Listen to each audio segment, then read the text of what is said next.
High smart students, welcome to smart tutorial hub. আরও একটা নতুন ভিডিওতে সবাইকে স্বাগত জানাই। আজকের এই ভিডিওটা তোমাদের ক্লাসের একটা অত্যন্ত গুরুত্বপূর্ণ টপিক। এই ভিডিওটা দেখার আগে যারা চ্যানেলে নতুন তারা চ্যানেলটা সাবস্ক্রাইব করে নাও, পাশে থাকা বেল আইকনটা প্রেস করে দাও যাতে আমাদের সমস্ত ভিডিওর আপডেটস তোমাদের কাছে পৌঁছাতে পারে। আমরা সমস্ত ক্লাসের ভিডিওর জন্য আলাদা আলাদা প্লেলিস্ট তৈরি করে দিয়েছি। তোমার ক্লাসের প্লেলিস্ট থেকে তুমি সমস্ত ক্লাসগুলো সেখানে পেয়ে যাবে। ভালো করে মন দিয়ে দেখো ভিডিওটা। দেখার পরে যদি কোথাও কোনো সমস্যা থেকে থাকে অবশ্যই আমাদেরকে কমেন্টে জানাবে, এবং আমাদের অনলাইন এবং অফলাইন ব্যাচে যুক্ত হওয়ার জন্য ডেসক্রিপশনে হোয়াটসঅ্যাপ নম্বর রয়েছে, সেখান থেকে সরাসরি আমাদের সঙ্গে যুক্ত হয়ে যাও।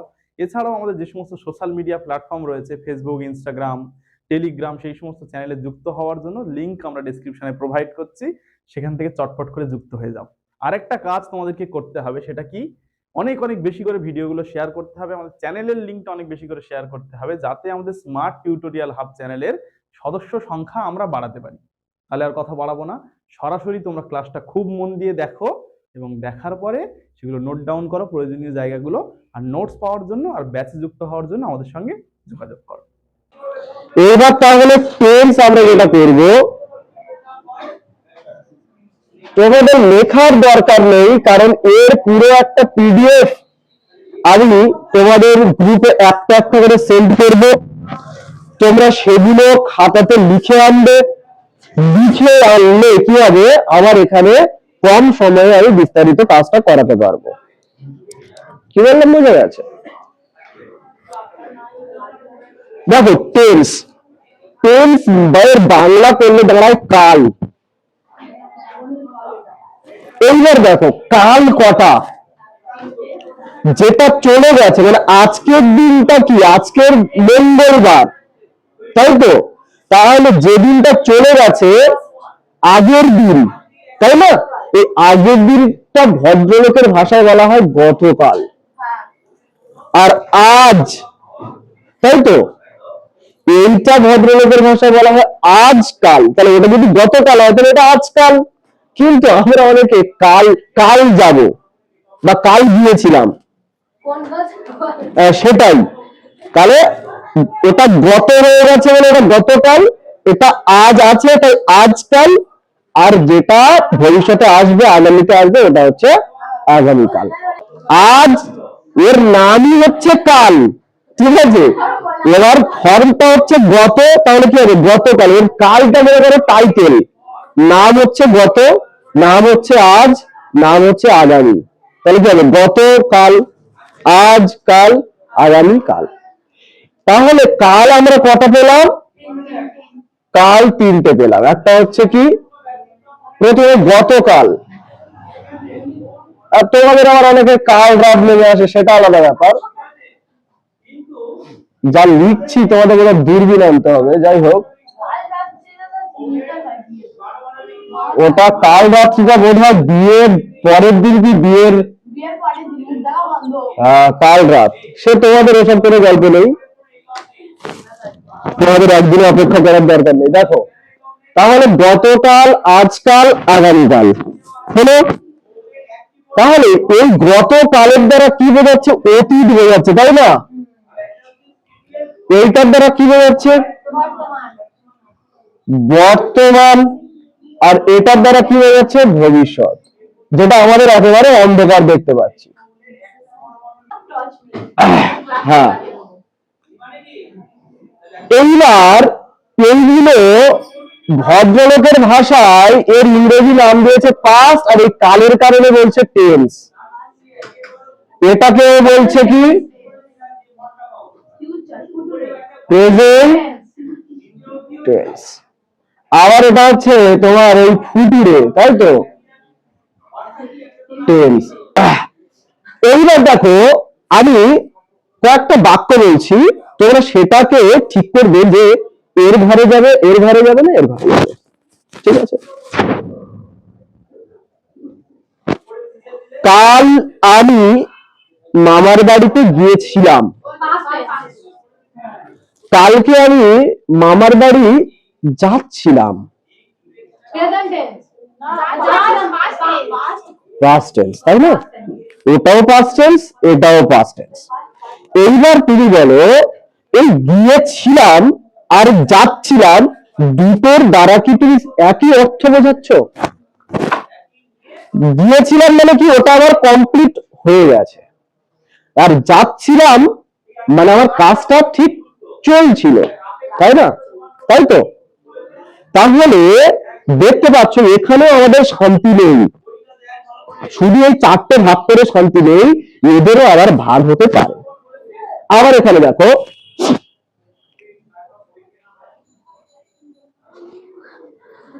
আমি মাছ ধরি, আমি মাছ ধরি, নর্মাল কথা।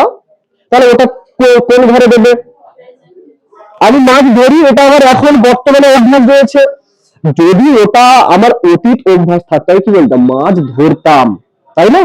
তাহলে মাছ ধরি এটা হচ্ছে আমার বর্তমানে অভ্যাস, তারপরে প্রেজেন্ট মাছ ধরছি, তাহলে এটা কি হলো? এটাও প্রেজেন্ট, কিন্তু মাছ ধরি আর ধরছি, ধরি তার মানে কি তুমি হয়তো এটা মাঝে মাঝে করে থাকো, সেটা একটা ধরছি মানে তুমি অলরেডি ছিপিয়ে বসে আছো। তাহলে দুটো বাক্যের দ্বারা কিন্তু একই টেন্সের দুটো দিক বোঝাচ্ছে, তাই না? সিমিলার ওয়েতে আমরা দেখবো আরো একটা জিনিস, দেখো আমি মাছ ধরেছি, তার মানে মাছটা আমার তুলে আনা হয়ে গেছে, মাছ আমি ধরেছি। তাহলে যে ধরেছি এটার দ্বারা বোঝাচ্ছে কাজটা হয়ে গেছে, কিন্তু কাজটা বেশি দিন হয়নি, এটা বোঝাচ্ছে, তাই না? মাছটা আমি ধরেছি। তুমি মনে করো মাঝে কিরে তোর যে কাজটা দিয়েছিলাম করেছিস? হ্যাঁ করেছি। তাহলে কাজটা হয়তো সবে সবে করে তুমি আসছো, তাহলে যে জিনিসটাই সবে সবে শেষ হচ্ছে সেটাও কিসের মধ্যে ফেলবে তোমরা? প্রেজেন্ট টেন্সের মধ্যে।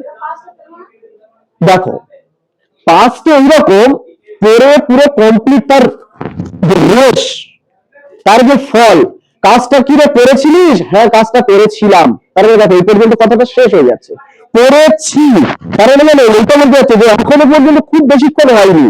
তাহলে যেটা রিসেন্ট পাস্ট, এটাকে রিসেন্ট পাস্ট বলতে পারি, একেবারে সাম্প্রতিক কালে ঘটে যাওয়া জিনিস, এটাকে আমরা প্রেজেন্টের মধ্যেই রাখবো, ঠিক আছে? আচ্ছা আবার দেখো, তাহলে একটা বললাম মাছ ধরি, মাছ ধরছি, মাছ ধরেছি। আর একটা মনে করো আমি বললাম আমি 1 ঘন্টা ধরে মাছ ধরছি। তাহলে দেখো আমি মাছ ধরি, মাছ ধরছি, মাছ ধরেছি, 1 ঘন্টা ধরে মাছ ধরছি। তাহলে এই মাছ ধরছি এটাও ধরছি, দুটো একই, কিন্তু যখন আমরা টেন্সের বিভাজন গুলো করবো সেখানে দেখবো দুটো কিন্তু দুই রকম টেন্স হয়ে যাবে। যখন কোনো কাজ তুমি কন্টিনিউ করবে, যদি সেটা প্রেজেন্টে করো তাহলে প্রেজেন্ট কন্টিনিউ করছে তাই কন্টিনিউয়াস, আর যখন কোনো সময়ের উল্লেখ চলে আসবে সেটা হয়ে যাবে তোমার প্রেজেন্ট পারফেক্ট কন্টিনিউয়াস। সেগুলো আমরা ধীরে ধীরে জানবো। এইবার দেখো, এইবার হচ্ছে তাহলে আমরা এই প্রত্যেকটা টেন্সের 4টে করে ভাগ পাবো। কি কি? একটা হচ্ছে তোমার এখানেই করি, যাও, একটা হচ্ছে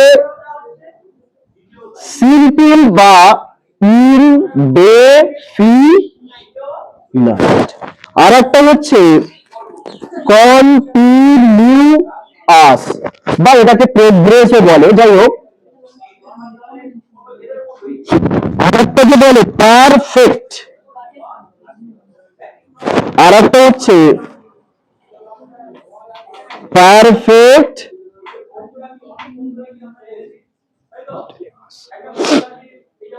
তাহলে এই হচ্ছে 4টে ছেলে মেয়ে। তাহলে সেটা যদি এর সঙ্গে জুড়ে দিই কি হবে? সিম্পল পাস্ট বা হচ্ছে পাস্ট ইনডিফিনাইট, পাস্ট কন্টিনিউয়াস বা past progress, past perfect, past perfect continuous. এটা যদি এর সঙ্গে লাগাই তাহলে পাস্টের জায়গায় প্রেজেন্ট, প্রেজেন্ট ইনডিফিনাইট বা present simple, present continuous, present perfect, present perfect continuous, future indefinite, future continuous, future perfect, future perfect continuous. তাহলে এই টেন্সের হচ্ছে ছেলের সংখ্যা হচ্ছে 3টে, তাদের ছেলের সংখ্যা হচ্ছে 4টে করে। তাহলে টেন্সের বংশ টোটাল কতজন আছে? সেটা হচ্ছে 12 জন। এই 12টা টেন্সকে আমাদের জানতে হবে, আর এই 12টা টেন্সের উপরে একটা জ্ঞান আছে খুব সুন্দর। আমি টেন্স গুলো প্রথমে শিখিয়ে দেবো, দেওয়ার পরে তোমাদের টেন্সের স্ট্রাকচার মুখস্থ হয়ে যাবে এই গানটা শুনলে। এই গানটার মধ্যে একটা উদাহরণ দিয়ে, একটা উদাহরণ মনে করে একটা বাক্য নিয়েছে, আমি ভাত খাই, যেটা একদম চিরাচরিত টেন্স শেখাতে গেলে আমি ভাত খাই না, আমি মাছ ধরি, এইটাকে মাছ ধরতাম, বিভিন্ন রকম ভাবে 12টা টেন্সে অ্যাপ্লাই করা যায়। সেখানে একটা গানের মধ্যে কিন্তু ওটা করা হয়েছে, ওটা দেখলে নিশ্চিত খুব ভালো লাগবে। গানটা বোঝো আর না বোঝো, গানের টোনটা কিন্তু খুব আমার ভালো লেগেছে, আশা করি তোমাদেরও ভালো লাগবে। তাহলে কটা টেন্স পেলাম বলো? টেন্স কটা? টেন্স হচ্ছে 3টে। কি কি? Past, present, future. পাস্ট টেন্সের কটা ভাগ? 4টে। কি কি? Past indefinite, past continuous, past perfect, past perfect continuous. চলো প্রেজেন্টের বলো। Present indefinite, present continuous, present perfect, present perfect continuous. ফিউচারটা বলো। ফিউচার। চলো এবারে আমরা কম্পিটিশন করব কত তাড়াতাড়ি 12টা টেন্সের নাম বলা যায়। ঠিক আছে, তাহলে কি হবে? Present indefinite, present continuous, present perfect, present perfect continuous, future indefinite, future continuous, future perfect continuous, past indefinite, past continuous, past perfect continuous। এই 12টা টেন্স আমাদেরকে একদম মুখস্থ করে রাখতে হবে। এইবার আমরা উদাহরণের সাহায্যে কোন কোন কোন সেন্টেন্সটাকে আমরা কোন টেন্সের আওতায় আনবো সেগুলো ধীরে ধীরে জেনে নেব। তাহলে আমরা কি রকম শিখবো দেখো, আমরা কিন্তু এইরকম শিখবো না যে পাস্ট ধরে পাঁচটা সবকটা করে নিলাম, না, আমরা পাস্ট সিম্পল শিখবো, সাথে সাথে প্রেজেন্ট সিম্পল শিখবো, সাথে সাথে ফিউচার সিম্পলটা শিখে নেব। তাহলে সিম্পল, আচ্ছা ইনডিফিনাইট, ইনডিফিনাইট, আচ্ছা ডেফিনাইট মানে নির্দিষ্ট, আর ইনডেফিনাইট মানে হচ্ছে অনির্দিষ্ট। তাহলে মানে কি, এটা যদি বাংলা করি পাস্ট ইনডিফিনাইট মানে কি, অতীত অনির্দিষ্ট। ঠিক আছে, এরকম দাঁড়াবে। এটা দেখো, এটা সত্যি কথা, তুমি বলছো আমি গিয়েছিলাম, আমি সেখানে কোথায় গিয়েছিলাম এটা বললাম, তোমার টাইম মেনশন করছে না যে কবে গিয়েছিলে, 2 দিন আগে গিয়েছিলে কি 5 বছর আগে গিয়েছিলে সেটা বলছে না, অনির্দিষ্টকালীন সময়ের কথা বলছে। তাহলে এইরকম যখন অনির্দিষ্ট কোনো জিনিস বোঝাবে যেটা অতীতকালে ঘটে গেছে, তাহলে সেটা হবে কি সিম্পল পাস্ট বা পাস্ট ইনডিফিনিট, যাই বলে একই ব্যাপার। আবার যদি মনে করো আমি করি বা আমি খাই, আমি নাচি, আমি হাসি, আমি গাই, এই কথাগুলো যদি আমি বলি, তুমি কখন করে করো, একদিন পরে একদিন করো না, 1 সপ্তাহ পরে একবার করো, এরকম কোনো বাউন্ডেশন কিন্তু নেই। ঠিক আছে, কিন্তু তোমার প্রেজেন্ট অভ্যাস, বর্তমান অভ্যাস, তাহলে এটাকে আমরা কি বলবো? সিম্পল প্রেজেন্ট বা সিম্পল ইনডিফিনিট, এই সরি প্রেজেন্ট ইনডিফিনিট। তাহলে অতীতকালের অভ্যাস বা অতীতকালে কোনো কাজ যদি অনির্দিষ্ট সময়ে ঘটে থাকে, সেটাকে আমরা বলবো কি পাস্ট ইনডিফিনিট। যেটা বর্তমানের অভ্যাস অথবা বর্তমানে অনির্দিষ্ট সময়ে ঘটে, এটা হলো কি হবে? Present indefinite. আর সিমিলার ওয়েতে আমি করবো, খাবো, নাচবো, হাসবো, গাইবো, হাঁটবো, যা খুশি, এই সবগুলো কি বে বে বে বা বে, করবে, খাবে, যাবে। আমি হলে কি বে হবে, তুমি হলে কি হবে বে হবে। তাহলে ব বা বে এটা হয়ে গেল, কি হয়ে গেল? Future indefinite. তাহলে আমরা এখন যেটা দিয়ে আলোচনা করব সেটা হচ্ছে কি, সেটা হচ্ছে সিম্পল অথবা ইনডিফিনিটটা নিয়ে।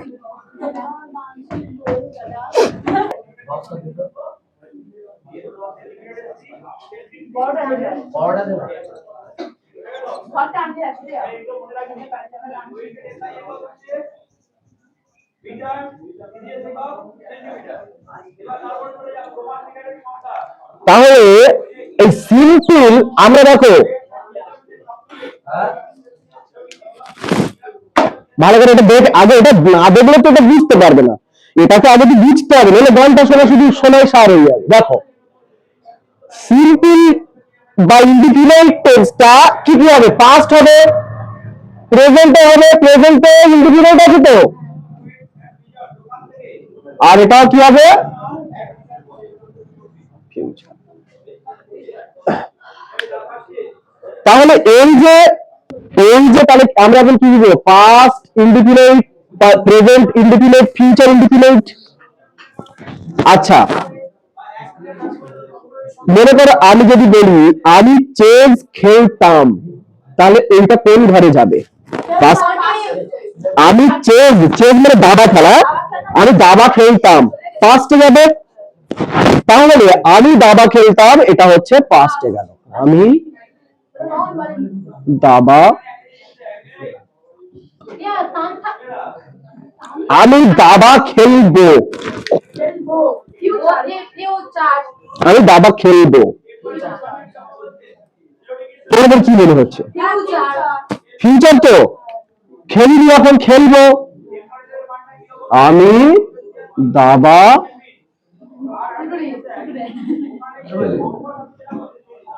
আমি দাবা খেলি, দুটো এনেছো কেন?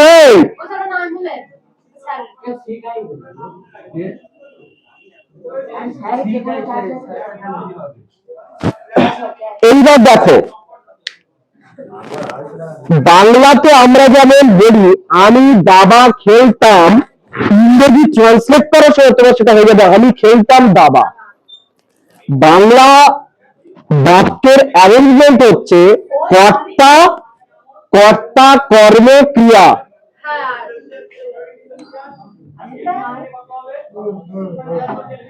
ঠিক আছে, বাংলা বাক্যের শব্দ গঠনের নিয়ম কি? প্রথমে সাবজেক্ট, তারপরে অবজেক্ট, তারপরে ভার্ব। ইংরেজির ক্ষেত্রে সাবজেক্ট, ভার্ব, অবজেক্ট। এটা সহজে মনে রাখার জন্য তোমাদের একটা গল্প বলি। দেখো, বাঙালিরা যখন খায়, প্রথমে আব্বা বসলো, আব্বার সঙ্গে খেতে বলবে তার ছানাপোনারা, মা সবার শেষে খাবে। তাহলে আব্বা হচ্ছে বাড়ির কর্তা, আর ছেলেপেলারা এটা হচ্ছে কি? কর্ম বা অবজেক্ট। ছেলেপেলারা কি? অবজেক্ট। আর বাড়িতে মা রান্না বান্না করে, কাজ কাম করে, মা হচ্ছে কি? ক্রিয়া।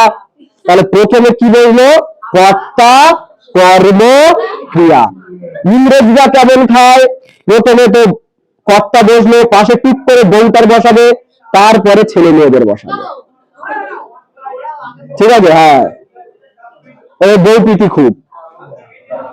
তাহলে কর্তা, ক্রিয়া, কর্তা, ক্রিয়া, কর্ম, এটা কোন কোন কর্তা, ক্রিয়া, কর্ম, এটা কোন ইংলিশ না বাংলার স্ট্রাকচার? কর্তা, কর্তা মানে কে? আব্বা। ক্রিয়া মানে কে? মা। আর কর্ম মানে ছেলে মেয়ে। তাহলে কর্তা, ক্রিয়া, কর্ম, এটা কারা? এটাকে ইংলিশ। আর কর্তা, কর্ম, ক্রিয়া, তাহলে কর্তা, ক্রিয়া, কর্ম ইংরেজি বাক্যের ধর্ম। কর্তা, ক্রিয়া, কর্ম ইংরেজি বাক্যের ধর্ম। ঠিক আছে, এইবার দেখো, তাহলে এটা আমরা ইংরেজি করবো এবার। তো আমি ইংরেজি কি? আমি ইংরেজি কি? আই। এবার ইংরেজি করছি, এটা বলো। এবারে দাবাটা লিখবে না খেলতামটা লিখবে? খেলা ইংরেজি কি? খেলতাম। তাহলে পাস্ট ফর্ম কি? কি? প্লেড। পাস্ট ফর্ম হচ্ছে প্লেড। আর কি খেলতাম? দাবার ইংরেজি হচ্ছে চেজ। এইবার দেখো, এই যে পাস্ট ফর্মটা কি, এই জন্য বললাম তোমাদের এই তিনটে ফর্ম যদি দেওয়া জানা থাকে তাহলে এটা কিন্তু জেনে নিতে হবে। হলো এটা। আচ্ছা, এখানে আমি খেলি দাবা, তাহলে আমি প্রেজেন্ট ফর্মটা কি? প্রেজেন্ট ফর্মটা কি? প্লে। I play chess. এটা আই প্লে চেস হবে। তাহলে কি দুটো কি হয়ে গেল? আলাদা কি হলো? শোনো, মাথায় রাখো, এটা মাথায় রাখো। তাহলে এটা বে আছে বা বে থাকতে পারে। আমি হলে খেলবো, অন্য কেউ হলে খেলবে, এটা হতো। ব বা বে থাকলে শ্যাল অথবা উইল আনতে হবে। বা এটা মাথায় রাখবে, শ্যাল উইলের বে হয়, শ্যাল উইলের বে হয়। মানে বেটা বললে মিলবে না, বেটা হলে কত কিন্তু বিয়ে দিয়ে ভাব। তাহলে শ্যাল উইলের বে হয়, এখানে বে বলতে বিয়ে নয়, ওই বে। তাহলে দেখো, আমি তো লিখবো, আমি ইংরেজি কি? আচ্ছা, তারপরে এই প্লে কথাটা লিখতে হবে। কিন্তু যদি আই প্লে চেজ এই কথাটা লিখি, তাহলে এর সঙ্গে এর কোনো মিল নেই। তাহলে মিল নেই বলছি, মিল আছে পুরোপুরি, তাহলে তো আলাদা টেন্স হচ্ছে না। এই জন্য করে বে বলার জন্য তোমাকে একটা শ্যাল অথবা উইল লিখতে হবে, শ্যাল অথবা উইল লিখতে হবে। এবারে আয়ের পরে শ্যাল বসে না উইল বসে, সেটা তো মূলত আই আর ই এর পরে শ্যাল বসে। তবে এখন আই শ্যাল, উই শ্যাল, বাকি সব জায়গায় উইল, কিন্তু এখন ওটা নিয়ে কোনো চাপ নেই, এখন আইয়ের পরেও তুমি উইল দিতে পারো, কোনো ভুল নেই। বোঝা গেল কি বললাম? তাহলে আই শ্যাল লেখো বা উইল লেখো, এটাতে কোনো সমস্যা আপাতত নেই, ধরে নাও।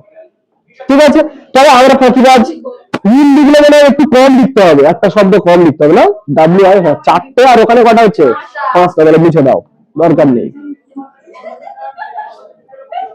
তাহলে কি হলো, আই প্লে চেস, যদি আমি প্রেজেন্টটা আগে রাখি, I play chess, I played chess, I will play chess. ঠিক আছে, এইটার কিচ্ছে, এইটার কিচ্ছে শ্যাল অথবা উইল এর পরে সিম্পল যদি কোনো ভার্ব আসে, ওর গায়ে কখনো আইএনজি অথবা ইডি এগুলো যোগ হয় না। যদি ইডি যোগ করতে হয় তাহলে এখানে একটা আলাদা করে বি লিখতে হবে, যদি আইএনজি যোগ করতে হয় এখানে আলাদা করে তোমাকে বি লিখতে হবে। ঠিক আছে, তাহলে আমরা যদি এবার এখান থেকে স্ট্রাকচারটা বের করি, এটাকে কি ধরে, এখান থেকে স্ট্রাকচারটা যদি বের করি, এটাকে কি বলে, সাবজেক্ট। এটাকে কি বলে, ভার্বের কোন রূপ, ভার্বের পাস্ট ফর্ম, পাস্ট মানে তো second, present past past participle, তাহলে প্রেজেন্ট মানে ভার্বের প্রথম রূপ, দ্বিতীয়, তাহলে পাস্ট ফর্ম বলতে পারো অথবা ভার্বের দ্বিতীয় রূপ বা ভিটি, তাহলে এটাকে ভিটিও বলতে পারো। পাস্ট ভার্বের পাস্ট ফর্ম যা, ভার্বের সেকেন্ড ফর্ম তাই, আর কি বসে তারপরে অবজেক্ট বসে। এটা যদি স্ট্রাকচার বের করি, সাবজেক্ট, ভার্বের কি ওয়ান বা ভার্বের প্রেজেন্ট রূপ, আর তারপর কি অবজেক্ট। এটা যদি বের করি, প্রথমে কি হবে, শ্যাল অথবা উইল, ভি1 অথবা ভার্বের প্রেজেন্ট রূপ। এইবার তুমি যে কোনো একটা বাক্যকে তুমি এরপর যদি ট্রান্সফর্ম করো, এই ফর্মেটে ফেলে নেবো, কোনো সমস্যা আছে? আচ্ছা তুমি মনে করো, বলো, আমি সহজ একটা উদাহরণ দিচ্ছি, আমি চিঠি লিখি, বলো তো আমি কোনটাতে নিয়ে যাবো, আমি চিঠি লিখি পাস্টে, প্রেজেন্টে, ফিউচার, আমি চিঠি লিখি প্রেজেন্টে, তাহলে তাহলে ট্রান্সলেট করলে কি হবে, আমি চিঠি লিখি মানে আমি লিখি চিঠি, তাহলে আমি ইংরেজি কি, লেখা ইংরেজি কি, রাইটের প্রেজেন্ট ফর্ম কি, ওটা পাস্ট ফর্ম তো রোট, রাইট রোট রিটেন, আমরা মূলত প্রেজেন্ট ফর্মটাই প্রথমে বলি আর কি, তাই না? তাহলে আই রাইট চিঠি, চিঠি ইংরেজি কি, চিঠি ইংরেজি লেখা। সিমিলারলি এইটাকে তুমি যদি ফিউচার বলো, ফিউচারে কি হবে বাংলাটা, আগে বাংলাটা বলো, আমি চিঠি লিখবো, হ্যাঁ, এবার তারপর ট্রান্সলেট করার জন্য কি বলতে হবে, আমি লিখবো চিঠি, তাহলে এটা কি হবে, আই উইল রাইট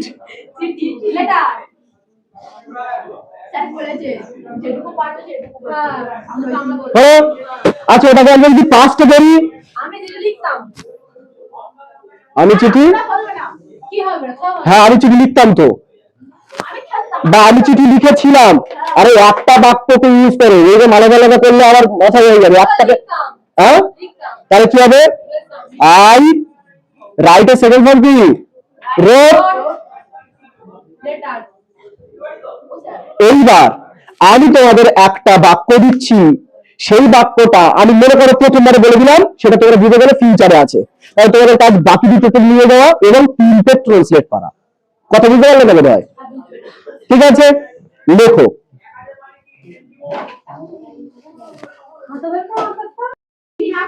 আমি তাকে ঘৃণা করি, আগে আমি বাংলা শুনবো তারপরে ইংরেজি,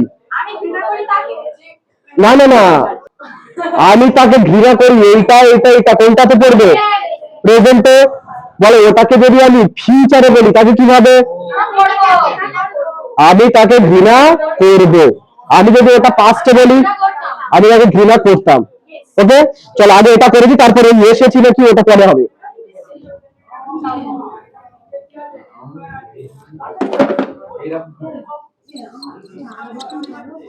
আমি এখানে কোনটা লিখবো বলো, এখানে কোনটা লিখবো, এখানে করব, আর এখানে মির্জাউল এদিকে তাকা রে বাপ, এদিকে তাকা, আমি তাকে ঘৃণা করব খুব ভালো বিশ্রী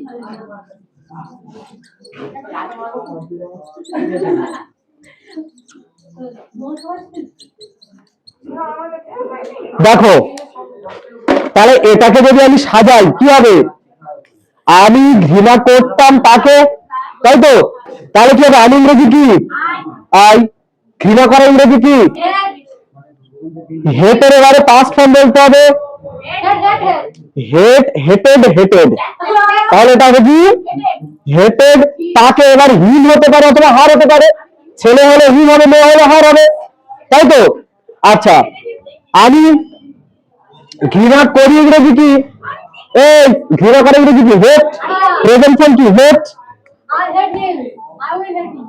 আই হেট, আর এটা কি হবে আই উইল হেট। তাহলে তোমরা যদি একটা করে উদাহরণ মনে রাখতে পারো, তোমাদের স্ট্রাকচার মুখস্থ করার দরকার নেই, সাবজেক্ট শালী এগুলো মুখস্থ করার দরকারই নেই, বুঝতে পেরেছো? এইবার দেখো তোমাদের আরেকটা কি ছিল, তারা এখানে আসবে, তাহলে তারা এখানে আসবে কোন ঘরে লিখবো, তারা এখানে আসবে, তাহলে তারা এখানে আসতো, এটাই ধরে তো,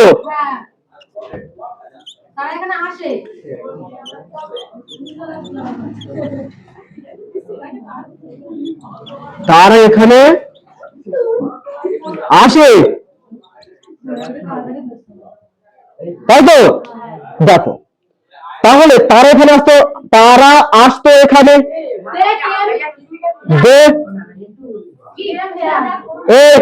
আসা ইংরেজি কি কাম, আসতো ইংরেজি কেম, তাহলে কেম, এখানে ইংরেজি কি হেয়ার, হেয়ার বানান কি, তারা ইংরেজি কি আসে ইংরেজি কি কাম, তারা ইংরেজি কি আসবে, আসবে ইংরেজি ইনকাম, ইনকাম মানে তো আসবে। এই দেখো যেমন ঘৃণা করা ইংরেজি হচ্ছে কি হেট, ঘৃণা করবে উইল হেট, ধরা ইংরেজি কি ক্যাচ, ধরবে ইংরেজি কি উইল ক্যাচ, তাহলে দে উইল কাম,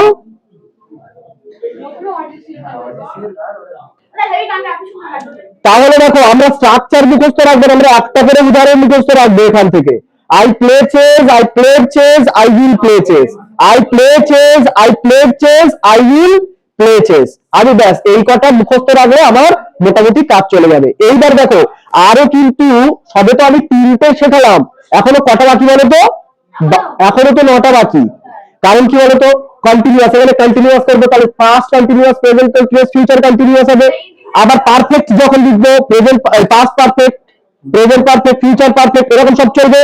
আবার পারফেক্ট কন্টিনিউয়াস হলে past perfect continuous, present perfect continuous, future perfect continuous, তাহলে 12টা হবে, 12টার মধ্যে 3টে শিখিয়েছি। তাহলে আমরা একটা করে শুধু উদাহরণ মনে রাখবো কি I play chess, I played chess, I will play chess. Similarly আমি যখন কন্টিনিউয়াস শেখাবো তখন এটা হয়ে যাবে I am playing chess, I was playing chess, I shall বা I will playing chess, I will be playing chess. আরেকবার বলছি, আই এম প্লেইং চেস, এটা কন্টিনিউয়াস এর নিয়ম বলছি, আই এগুলো পরে দিন লিখে দেবে, এটা তো আজকে করালাম, ওটা জাস্ট বলছি গানটা যাতে বুঝতে পারো ওই জন্য। I am playing chess, I was playing chess, I will be playing chess. আবার পারফেক্ট যখন করব I have played chess, I had played chess, I will have played chess, I have played chess, I had played chess, I will have played chess. ঠিক আছে?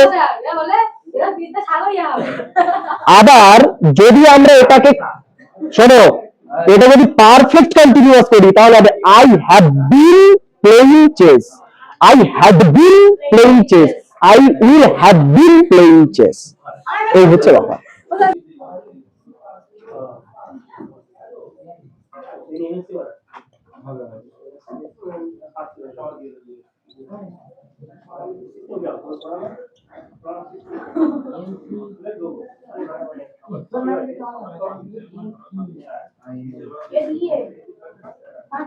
এখন তোমাদের দেখো এই স্ট্রাকচারটা যদি করিয়েছি আর এর জন্য বাকি 12টা লিখে দিচ্ছি, তোমরা যখন কালেক্ট করো।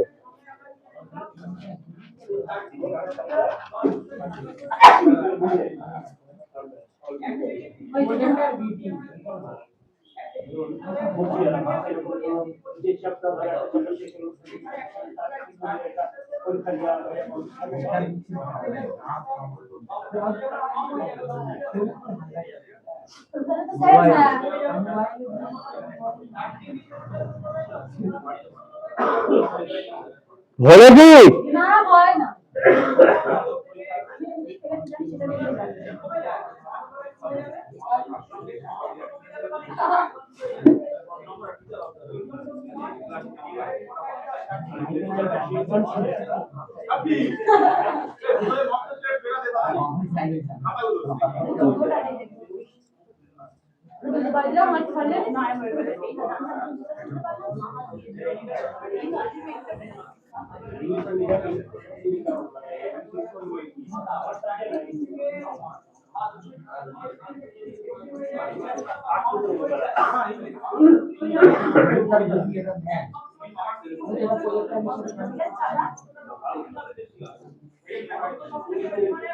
ও তুই দেখে আগে দাও না, অনেক হচ্ছে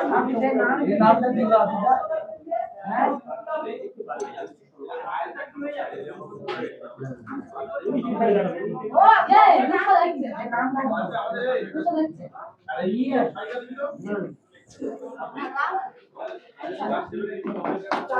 উপরের এই পোর্শনটা হচ্ছে সবই হচ্ছে সিম্পল টেন্সের উপরে। এটা কন্টিনিউয়াস, এটা পারফেক্ট, এটা পারফেক্ট কন্টিনিউয়াস।